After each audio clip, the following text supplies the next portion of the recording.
All right, we're gonna get started. Thanks everybody for coming. Where they say that investing in early stage companies is very dangerous and very risky. The only riskier thing is giving a lawyer a microphone. So, thank you for bearing with us here. So, today we're going to talk about getting that first check, raising capital in your early stage start. The first check is often the hardest. I'm Amit Singh. I'm the lead corporate attorney for Dentons, the world's largest law firm. I've done over 600 venture financings and 200 M&A deals, almost exclusively in tech and life sciences. We're going to start sort of left to right here. We got Alex Golub. He's an active angel investor and president of Fusion Software Solutions. Alex is an experienced investor and helps founders refine their fundraising and technology strategies by introducing them to the right investors and technology resources. Tim Suri is the founder of Spark Growth Ventures, which is looking to democratize access to mid-stage venture capital, as well as micro private equity investing globally. It has deployed $60 million in gross capital across 27 companies in 3 continents, and has over $100 million, or about $100 million in committed capital, and him has achieved all this in about 4 years. Al Bashara is a 25-year entrepreneur and founder of Interlock Capital, which empowers its 41 investors and founders with capital and a network of 1,000 entrepreneurs and operators to help its portfolio companies avoid the pitfalls of early stage companies and increase their odds of success. And last but not least is Jonathan Hung. He's the managing partner of Entrepreneur Ventures, the venture fund for Entrepreneur Magazine.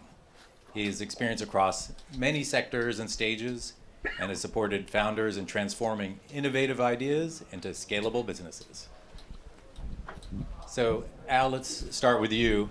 What would you say sets apart the successful early stage companies from those that sort of flounder at the early stages? So that's an interesting question, right? There's this thing called product market fit, where I think most of us know what that is, where you have a product and you have customers and it's a good fit and that's what you're striving for, and it's a super hard thing to find. But I would argue there's another one that's maybe more important, which is founder market fit. A lot of times when we're chatting with new founders, they have all this optimism, and look, that's what you should have. You're supposed to be the forever optimist. But if you're presenting this optimism with blind visibility into your market, because maybe you're not the right founder for that market, or you don't have a lot of experience in that market, and if I or somebody that we bring to the table to help with diligence and ask questions, who might be an expert, if they're asking questions that you're struggling with or you haven't thought through or you don't have answers to, those are the ones that I feel like they need to get that kind of an experience, right? You can't just bring on an advisor who knows the space, right? Because they're only going to do so much. You've got to live and breathe that market so that you're thinking about, okay, what pitfalls are ahead of me? What things could happen? So those are the ones we like to see too, is somebody who's really got a bead on their entire industry and has thought through all the angles, or at least a lot of them. And that kind of brings up a point. When you get rejection as a founder, you talk to your capital sources and they say no. What do you think should be sort of the reaction? What's the next step after that? Do you follow up with them and say, it's great to meet you. I'd love to learn what it was about my pitch that you didn't like, Jonathan? What do you think would be the next step for the entrepreneur after they get a rejection? Refine your execution. I think it's so funny. Like, so many founders give me 5-year horizons. Oh, we're going to be a multi-billion-dollar business. Like, I don't care. All I care is about the next 12 months. What are you going to do in the next 12 months?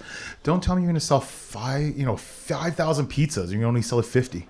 Like, don't overpromise and underdeliver. That's the most important thing. At Entrepreneur Ventures, what I do is simple. I'm a dating fund. I write 25, 50K checks, and I give you 12 to 18 months. Can you prove yourself in 12 to 18 months? Because if you want more money, we'll give you more money. Like I've written check sizes anywhere from 25,000 to 20 million in a portfolio, you know, for one individual company in any given round. But if you're not executing, who cares? It really is about, look, what I do is simple. I'm your high school counselor. I'm just trying to get you to college. College to me is getting to your Series A. When I feel confident that you're able to do everything, you got your SATs, you got your letter of recommendations, all that stuff, I'll make that introduction. I'll walk you in to the dean of that business school you want to be in. You know, and they'll take over. They'll be your advisor because I don't want to be your advisor forever. I'm doing something where it's from 0 to 1. And then it's the next person's job to go from no revenue to 10,000 to 100,000 to 1 million. And Just real quick, like rejection is great because it's an answer. Half the time you're not going to know if it's a yes or a no. And so you're going to have to keep working that person and working that person. If you get a no, okay, great. Nice to know you. I'll keep you up to date. I'll let you know when we make big, substantial progress. Maybe try and bring them back in. But a no is a great answer. So I would say it's par for course, by the way. Rejection is very, very common. It's like sales. You'll probably talk to 100 people, you'll sell to one person. The odds are slightly better, but you get the idea. And so don't take it too hard. But at the same time, you have to look at rejection with the right lens. Some people will give you bullshit feedback. Put it aside. Some people will be actually very thoughtful, very critical, and hopefully it gives you the right feedback for you to act on. So use your lens, seek the feedback. You may not always get it. To Al's point, people will ghost you, but it's par for course, guys. It's a numbers game, and you have to just start with a very high volume at the top of the funnel to be able to find the people who will back you. And it's like dating, it's like marriage. Not everyone's made to is cut out to be a supporter, nor should you actually just try to artificially fit someone on your cap table. It's not meant to be, it's not meant to be. yeah, that's a good point about some of the feedback isn't helpful. So how many founders here have heard, oh, you're just too early from investors? So that's code, right? Alex, what is that code for when they say it's just too early?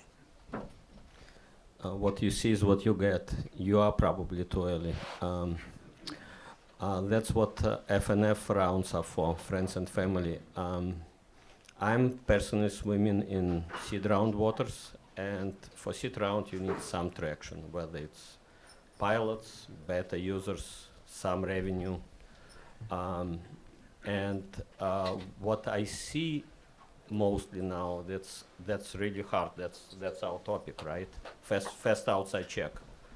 So you need to go extra mile. You need to build your fan base, not less than that. You know, I don't mean influencers. Not every businesses are for influencers, but you need to build your base and community. Build up some excitement. Well, is it possible that that's really code for we're not interested, but there's no reason to say we're not interested? Might as well have an option to one day, if they somehow do get it together, we think 0% chance, but if they do somehow get it together, we might as well have the option to talk to them then. Yeah, so I think that's happening quite a bit, and a lot of people do this. It's BS, of course, but that's what people have defaulted to in order to basically get a free call option, right? Because they are not losing anything. You may lose your time, and you may basically be hopeful unnecessarily, but people do it quite a bit, and unfortunately that's along with ghosting, two things which are pretty prevalent in the industry. You just have to use your lens, guys, and use your best judgment as to who is still potentially a fit for you down the lane, and therefore you should keep them in your investor update letters or stakeholder update letters, newsletters. If it's scalable for you, put them in the newsletter. You are also getting a free call option if it's scalable. If not, do not send them very personalized or customized emails or do an outreach. Be very judicious with your time as well. Al, if for founders that don't have a network, how would you recommend them build that network to find the investors? Yeah, so the first thing you should not do is, I need to raise capital, I should go start talking to investors, right? Like Hem kind of alluded to, like this is kind of like marriage, it's a partnership. Like you don't go up to some person that you want to marry that you've never met and say, hey, here's a ring. You want to get married? No, you don't do that. You got to get to know each other. Well, some people might do that. I don't know. Maybe that works sometimes. But that's an We anomaly. do that the first date, or we don't go on another date. So It Yeah. works in So, Vegas. so do what you're doing here. Meet people. Be very outspoken about what you are doing, what your challenges are, what your needs are, because you never know who that person might know that's going to connect you. If you're the kind of person that's worried about telling somebody what you're doing because you think they're going to steal your idea, you're doing it wrong. Okay. You have to be outspoken. If you're not talking about what you're doing and sharing it with the world is not going to help you. And trust me, you need the world to help you. It takes a village to be successful. So if at some point you're going to raise capital, like, you should be meeting with investors a year ahead of time. Get to know them, show them that you can execute, put them on your email list, like has been mentioned here. Keep updating them, show them, hey, this month is what we're going to do. Here's what we did last month. We kind of failed at this, but here's what we're going to do to fix it. And then the next month, tell them what you did. That we told you I was going to do those things. Here's what we did. Like, just keep repeating that, and they will get to see you execute. And that's really what, like you mentioned execution earlier. Right? That's all that matters. If people can get to know you and execute, then that conversation, when you actually need the money, they're probably going to bring it up. They're going to be like, hey, are you going to raise capital anytime soon? Right? It's a much easier conversation. So Yeah. Him? Can I add to it? So one of the ways to actually manifest this is just becoming a brand and a thought leader that people know about, and you then you increase your surface area, and you attract people and opportunities to land to you. Become a thought leader on LinkedIn, start a podcast. And a lot of the people who are doing podcasts are bullshitters right now, so don't become one of them. But you get the idea, right? You need to basically put out content which is just thoughtful, shows that you're an expert, and is authentic. And then things will come to you, and I will make it actually more specific for you. When I started Spark 4.5 years ago, I did not do any marketing. I didn't do any outreach. I haven't created one deck till date. All I did was let people know that I'm going to do this. This is a new concept, new approach.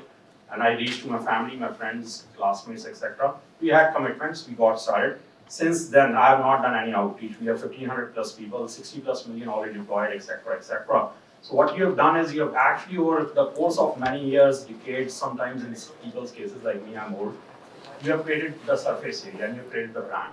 And you have actually let people know that you are dependable, right? And that is essentially something you should be doing every single day. Whether the manifestation is for a startup or something else, you just become that trusted advisor or a friend or a counterparty people want to back you. And do it every day without calculus. It will help you in ROI in one way or the other. So Alex, let's go to Alex and then you, Al. Always be networking, but I can also tell you what not to do. Don't knock on the closed doors, and no one will come to the door. So don't waste your time. It's got to be chemistry with investors, right? So a lot of people think that the best strategy is to go to large conference, position themselves by investment lounge, which doesn't exist here, but it exists in places like Website and Collision, TechCrunch, and try to get someone's attention. I will never even stop, and most of the investors don't come to investor lunch to be bothered with, cold features. That's not how you do it. The other thing that you might want to do, very, very much in favor of Ken's approach on LinkedIn, thought leadership, podcast, everything else like that. But, a lot of investors are looking not only for knowledge and expertise, but for passion. Are you really doing it full time? I don't mean that you have another job. I mean doing it 150% of your time. If you are not dedicated, what do you expect from investors? Who's your team? And don't underestimate the fact that you can meet your next investor, or more importantly, connect anywhere. In neighborhood Starbucks, in airport lounge, while you travel, while your kids play sports, etc., etc. It's happening all the time. You want to jump in? Yeah, super quick. Two quick things to do at the end of every interaction or every meeting that you have. One, ask them how you can help them. Blows people away. Two, ask them who else you should be meeting with. You may not always get an answer, but a lot of times you will, and that's how you grow your network. Just keep doing that. and one other place is your service providers, whether it's your accountant, your lawyers, whoever it is. If they believe in you, they probably know people that they can introduce you to, and those introductions have value because they're trusted sources for those capital providers. So I would utilize that network as well. And then Jonathan, so you've gotten some investors interested, and how do you figure out once you've got people you're talking to that you've got the right investors that align with your vision for the company, and then somehow aren't, and where the company's going, what the funding route is, all that. How do you make sure that there's alignment between you and your investors? Yeah, for me, it's all about communication. I mean, I've had it all. I gave checks where I never heard back from them, they returned me $1 million. I've had checks where like, they would not stop bothering me. And that's okay. Every day we talk, that's okay. So I think everybody in this room has been to a doctor's office, right? I'm writing a book right now, actually. So I think it's gonna be titled, In Case of Emergency or VC Emergency Contact. So I was with my dad, my mom, now it's my wife. And everybody here, if you're a founder, if you're an entrepreneur, if you're into GP or LP or whatever, you should know who your VC emergency contact is. And that's what it is. I always hear this from other investors, they're like, oh, Zuck. Zuck had no clue when Facebook was $1 billion. That's the thing, if you actually know Mark Zuckerberg, don't call him Mark. He doesn't answer by Mark. It's if you have to have that level. I've had founders, we texted at 3 a.m. We're planning an event at the end of this month. That's what you do.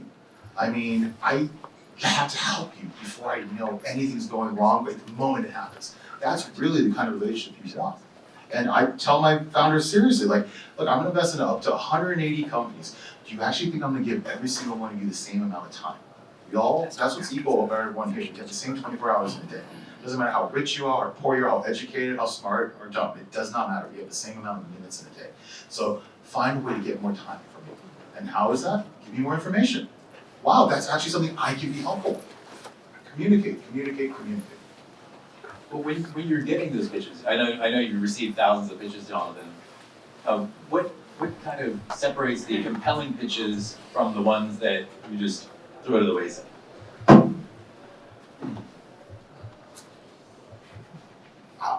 I've developed my own scoring system, and I'll tell everybody about this. I have this thing where I went to MIT and I had a professor who told me, to get to like 6 Sigma confidence on a decision is so much time, energy, and money.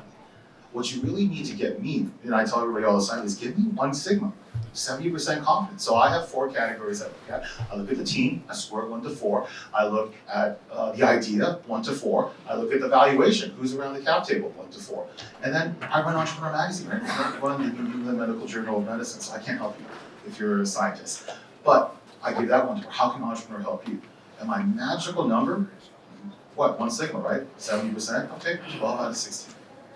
Help me figure out how I can get 12 points out of those 16 points, and then we'll help you. Em, I know you have some thoughts on that. Yeah, so I would actually start with saying what is a good pitch, right? I wouldn't necessarily say what is a good pitch versus what is an average pitch, but a good pitch in absolute terms is good storytelling and conveying essentially what the company and the team is about, what is the mission, etc. Starts with industry, problem, talking about the opportunity, which is the solution, why now, then gets into the mode or the competition, gets into the business model, how will you scale the business model, how will you commercialize, which is go to market, gets into predictions and the team, and what is the need. So that all basically, if the team has the clarity, has thought through everything, can be succinctly yet comprehensive, which is essentially the balance, covered in 10, 12 slides. Now, people who are average in terms of the pitch will miss out on 1 or 2 or 3 aspects or more if they're shitty of this storytelling. But the 3 things which really stand out in terms of a team coming across as top tier is they really know the industry and they really know the customer. And that is where it starts. The second is they are optimistic and they have amazing bad goals, but they are not bullshitters and they are not irrational. So there's a very delicate balance between optimism and living in their own delusional world. So who is able to actually play to that balance? And the third one is respect for competition. A lot of the people drink their own Kool-Aid and discount the competition, dismiss the competition. The good ones actually know competition is real. They need to basically always be on their toes and are respectful of that. And we look at competition to be actually also an indicator that the profit pool is large. And someone else is actually working alongside you who's hopefully sophisticated, backed by sophisticated people who has validated the idea that there could be a scalable, profitable business in the long term, but they're working alongside with you to educate the consumer base, either an existing category or a emerging category. And that's also something we look out for, which makes the pitch top. Al, him mentioned the team is one of the main factors. And what level, like, let's say is everything else is there, but the team is like sort of so-so. What does that mean for the chances of getting funding? It's pretty detrimental, to be honest. At this stage, at the earliest of stages, you're wrong about a bunch of stuff. And that's okay, right? You've made assumptions, you're experimenting, you're trying things, you're going to be wrong. Even if you are super right, the question is this the team that's going to figure everything out that's going to be thrown at them? Because this is a hard journey, right? This is going to be a roller coaster.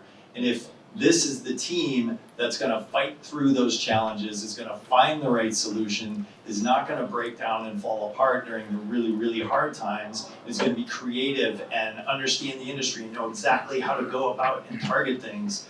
If that's not the right person, or you haven't surrounded yourself with a team that can fill the gaps that you have, there's going to be way more problems than being wrong about your product. Because at the end of the day, it's like, I don't know, I guess you could probably use the Betamax versus VHS wars, right? Back in the days, if any, I'm probably dating myself, but like Betamax was supposed to be a superior product, but it didn't win out because it didn't have the right approach and the right team and the right things like that. So team is critical. I mean, that's like, you know, you hear tech stars, they kind of joke when they're like, oh, okay, what are the top 5 things we care about? Well, number 1 is team. Number 2 is team. Number 3 is team. And then we got these other 2 things, right?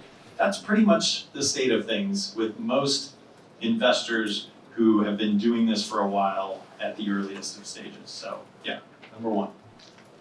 And Alex, if you don't have your team, let's say you're a founder, you've got an idea, but you haven't built up your team, do you have any recommendations on how folks would go on sourcing other team members to buy into their idea, to join them? That's much more difficult question than the previous one. I was about to say, I personally bet on a jockey, not on a horse, right? And it's unfortunately it's stereotyped and overdone expression, but that's, as a matter of fact, very true. Founder is paramount. What's important for someone like me and a lot of angel investors? Let's say we invest in technology-centric, technology-focused startups, right?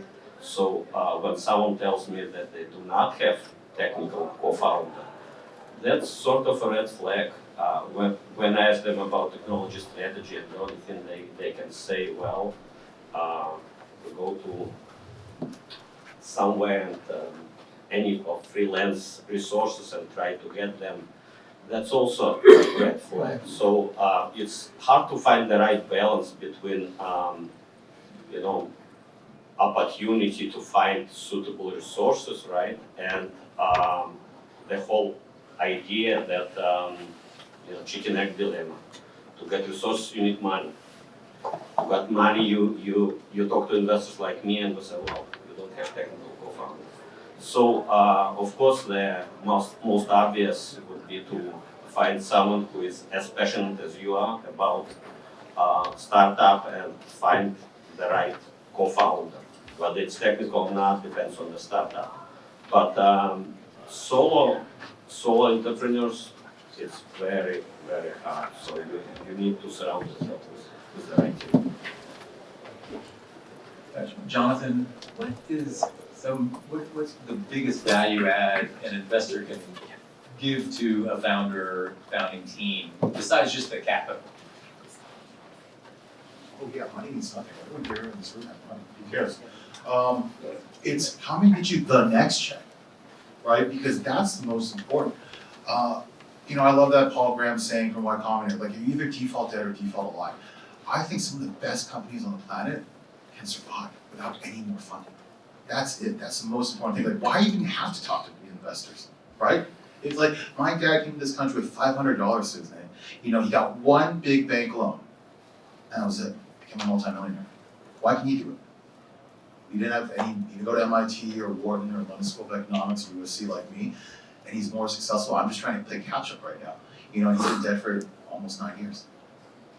I mean, he did an amazing job. So I tell people all the time, it's not about raising more money. It's all about your network. I'm teaching a class now on entrepreneurship. You know, my friend Kat got me involved, and we're just like figuring it out right now on the go with all these students. But I tell them, I don't think you're going to care what grade you get in this classroom.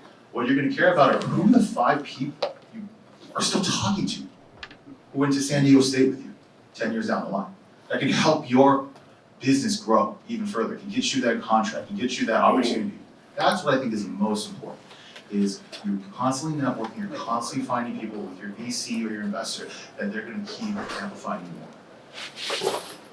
I know Entrepreneur Ventures has some, this relationship with Entrepreneur Magazine. You want to talk a little bit about that and what it is you bring that's special to your founders? Yeah. For us, you're not going to get excited about 25, 50K check from us. We're the last check in. We don't not any term makers. We're term takers at the end. But I can accelerate you. I can get you for a CPG company. I can put you on our Shark Tank show, kind of called Elevator Pitch.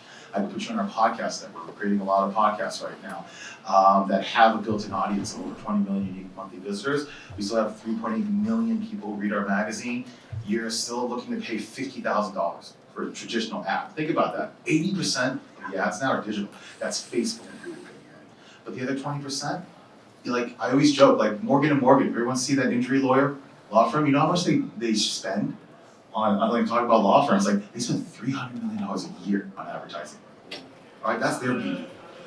All right, I knew the former CEO of Volkswagen. Oh, I'm getting recorded, sorry. He told me at one point they spent $450 million a year just for North America cars. Okay, so that's just a key market share. That doesn't even mean that's if Ford does more. So from my perspective, yeah, that's really what I can provide more is my media side. We can write an article for you. Like I have a company right now, Sing It. I didn't send them the $25,000, but we wrote an article about him. He used it on LinkedIn, got 1 million impressions, and even raised even more money. And Al, I know Interlock does a lot for its founders and it has its network. You want to talk a little bit about that? Yeah, so for me, initially, my first company in the early 2000s, I made every mistake in the book. I was a solo founder. I didn't know what I was doing. I did not surround myself with smart people and ended up shutting it down. I built a bunch of great stuff, but at the end of the day, as I was going through programs like Techstars, I was realizing all the things that I did wrong, and I was being introduced to these ridiculous CEOs of these ridiculous companies who were so far above and beyond my abilities, and they just wanted to give and they just wanted to help. And it completely changed me. Like, this was a massive moment for me in my life. And so as I progressed and did better and sold companies and things like that later on, and then I started Interlock Capital, I wanted it to be in that mindset of surround yourself with smart people so that you can do better. Not just our portfolio companies, but us as well. And so what we've surrounded ourselves with is a bunch of people like the people in this room. They're entrepreneurs, they're operators, they're executives. They initially wrote checks with us. That was kind of the original model. But we realized pretty quickly these entrepreneurs, they want to do way more than just write checks. So now they help us find deals. About half the deals we've done have come from our network. They help us do diligence. We hand select the right people to dive in with these companies early on to make sure that we're asking the right questions. Sure, they write checks, but then at the end of that, if they're portfolio companies, and sometimes even if they're not, we can give, I think I mentioned this earlier, you have a problem every week, so do I. I can give you advice, but what I get to do now is say, hang on, let me go talk to the smart people, bring the right person to the table that's gonna help you solve your problem so you guys can just go at it. So to me, and again, everything goes back to networking. Like when I talk about stuff, it's almost always about the network and about branching out and talking to people and getting the word out. It's the same kind of thing. I think we are so limited as humans, and if you surround yourself with a group of people that are far superior to you, you're gonna go places, and it's gonna help you dramatically. So. Do you want to talk about an example where you've helped kind of alter the trajectory of an early stage company by your involvement and the folks you brought to the table? Yeah, I mean, there's a lot of them, and they, usually it comes to that diligence call where we bring in expertise in their industry, and the founders are blown away by these people because they're like legit. And so we've had a number of folks that we brought in for diligence become advisors. We've had people become full-time employees that have grown with the company. So things like that happen a lot, and that's super gratifying part of the job. Like, I mean, for somebody like me who's been given so much to be able to see that happen, just, it makes us at least believe we're doing some things right. So. Alex, where do you see kind of the trends going this year? Last year was a tough year for capital raising. Kind of what do you see as the trends going forward that the folks here raising capital should keep in mind for this year? I see it's a little more than anecdotal evidence. I see more optimism. I talk to a lot of VC friends, GPs, LPs, etc., and it looks like there is so much dry powder, and people always find an excuse, right? Whether it's interest rate, inflation, geopolitics, risks, numerous at all times. So when do you want to invest? You always want to invest. You don't wanna skip a year or 2 years because there is bad climate somewhere, right? So there is still hangover after 2021, as we know, and it took a while to get through this. 2023 was hopefully the bottom. Now we're going up. 2024 was slightly better, and 2025 looks like there is going to be a little bit uptick on valuations. There's going to be a little bit more activities on M&A front, even on secondaries, as a matter of fact. It looks like there are more checks, and what I'm really looking for, which is quite important for my founders, faster rounds, faster closing of the rounds. What happened in 2024 was almost unprecedented in the last 18 months. You see the rounds happening, there are term sheets, there is due diligence, but until and unless the money hits someone's startup account, banking account, people get shy about hitting this little submit button on their wire transfers or something, and it directly affects cash flow of startups. I did not see bridge rounds and Series A taking that long. So it looks like there is more optimism in the room, and it's not going to affect AI only or momentum plays or hot areas. It's hopefully going to raise all boats. Oh, go ahead. Yeah, just to add to that, I, by the way, agree with all of that, Alex. Couple of other things will happen. The pendulum had swung quite a bit towards profitability and line of sight to profitability. Even at the first check and the second check discussion itself, people were talking about when will you get profit, which is rare. Like typically startups go through many years of burning and growing for the right reason. So pendulum had swung quite a bit to the extreme, and I think it will come back a little bit more towards the middle, which is what it should be. It should be not also growth at all costs, which was what was happening in 2021, 22.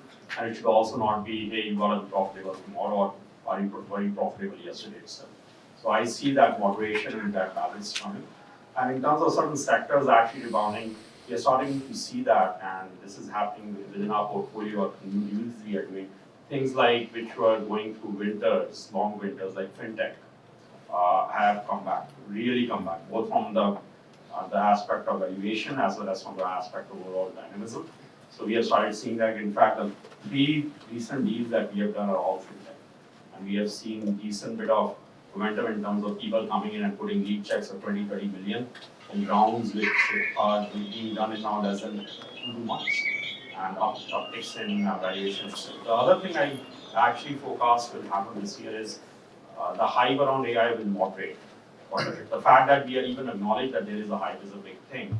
And you go to any panel here or any other place, people are talking about it actually. Questions are at least being brought up, which means that people realize that, again, the pendulum has swung part of it towards one side, which is the AI side, which was starving the rest of the sectors from adequate amount of capital. And the overall activity had also come down. So it was even like it was a double whammy. So overall activity will go up, but also the percentage allocation to AI will come down relatively. And therefore, I think there will be chances for some of the non-AI startups to have more capital flow to them this year than last few years. Al, it seems like in 2021, 2022, everybody was raising a seed fund, right? Everybody had a seed fund. You know, I could have put together a $10 million seed fund. Everybody, it was easy to get those put together. And what have you seen as kind of the fallout from that and the effect on early stage financing now that, maybe, what kind of valuations were they investing at and how is that going to affect those funds going forward and the availability of capital for these early stage rounds? Yeah, I mean, it's going to be interesting. I think, a lot of the funds, like you said, everybody and their brother started some kind of a fund, right? And the ones that were investing at those ridiculous valuations, those companies, man, like they've got to catch up revenue to meet that valuation. Otherwise, they're doing crazy down rounds, and it's going to be very difficult, I think, for those kinds of funds to survive or to return anything to their investors, right? The funds who were diligent and waited for the right opportunities didn't necessarily jump in on the ones that were 100x valuation or 50x valuation. Like we saw some of these deals coming along where these companies barely had any revenue and they're raising at $90-some million valuations. Like it was insane. And so it's just not sustainable. It's not realistic.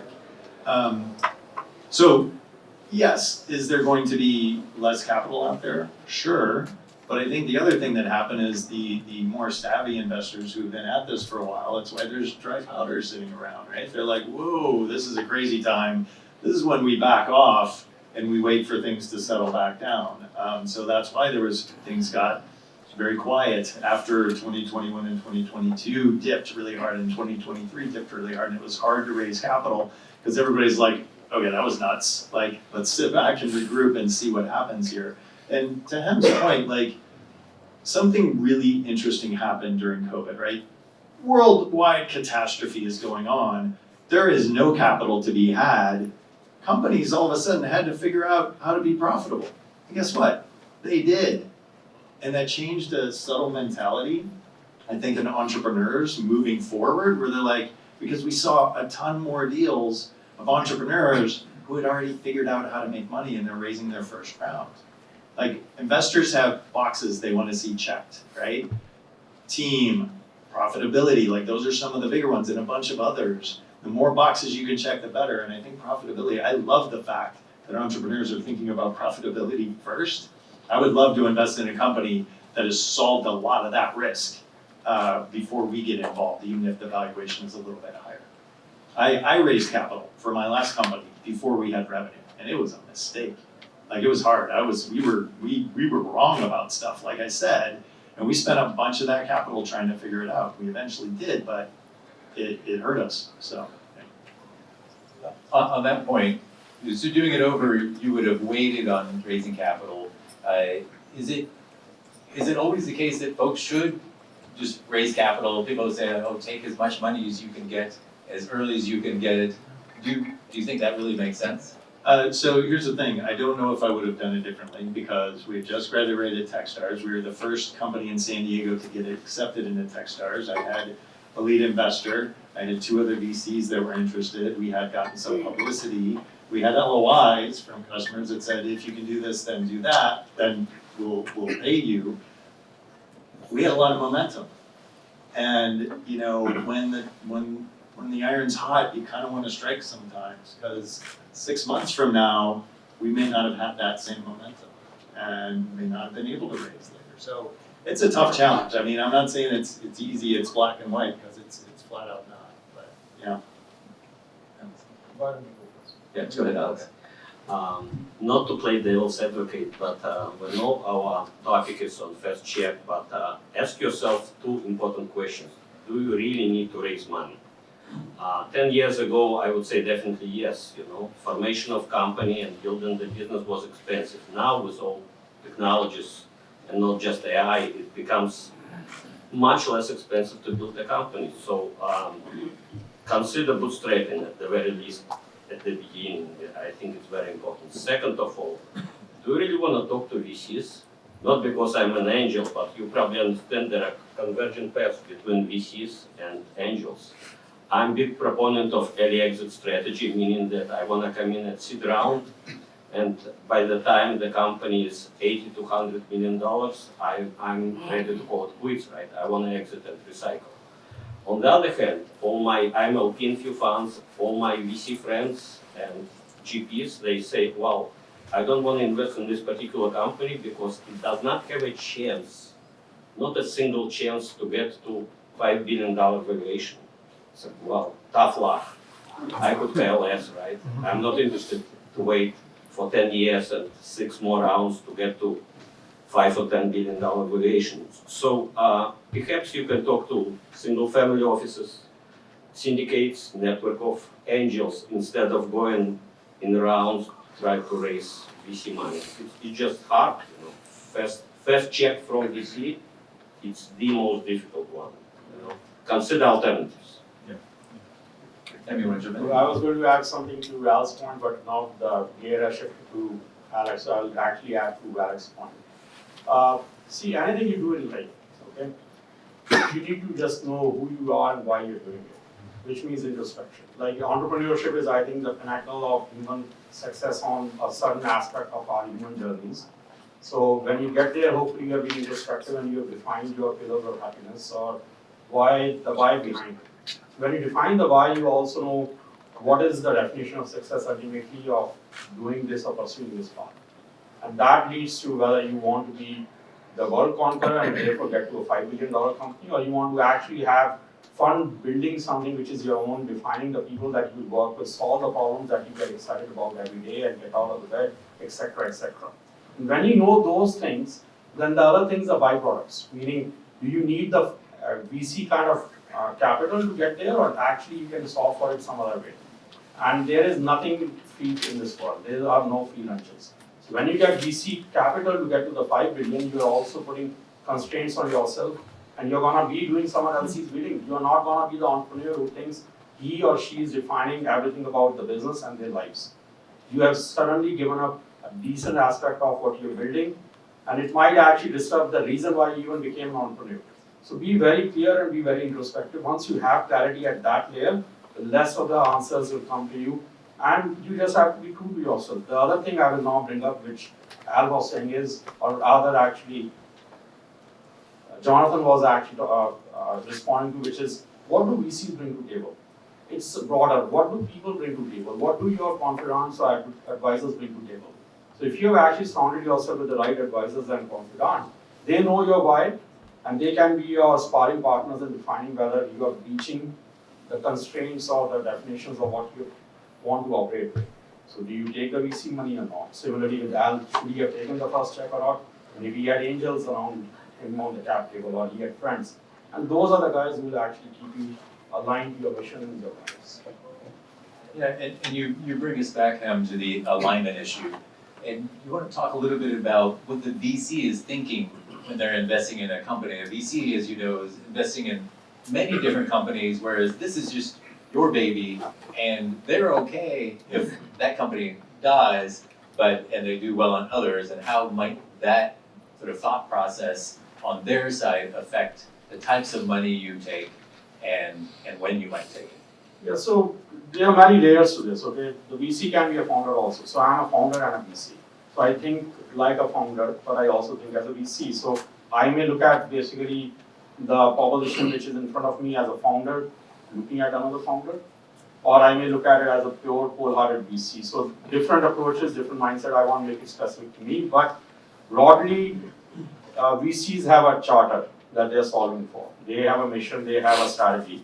So they have to be aligned to that too. If they're judicious, they will be aligned.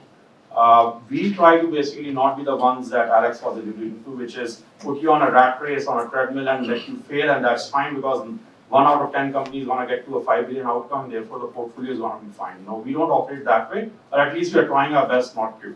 So you do want to make sure that you could be the right thought partner to the company, you could be the right capital provider, but so much more than that. And you also want to have, most importantly, the mission alignment. Are these the guys who bring the values to the table that you align with? And are these the people who you want to actually work with? You get excited to work with and jointly solve some really gnarly situations which, despite everything else being good, are going to be tough to solve with anyways, but things will be tough. We know that. SVBs of the world will happen, COVIDs of the world will happen, supply chain disruption, inflation, wars, etc. will happen. Are these the guys who you want to actually go to the trenches with, etc., etc.? So it's the financial outcome, but also the mission alignment and also the chemistry. So it ultimately becomes almost like a marriage. So are you willing to get married in a business sense with this person? Well, on that note, we're all out of time. Just want to thank our panelists for doing such an amazing job.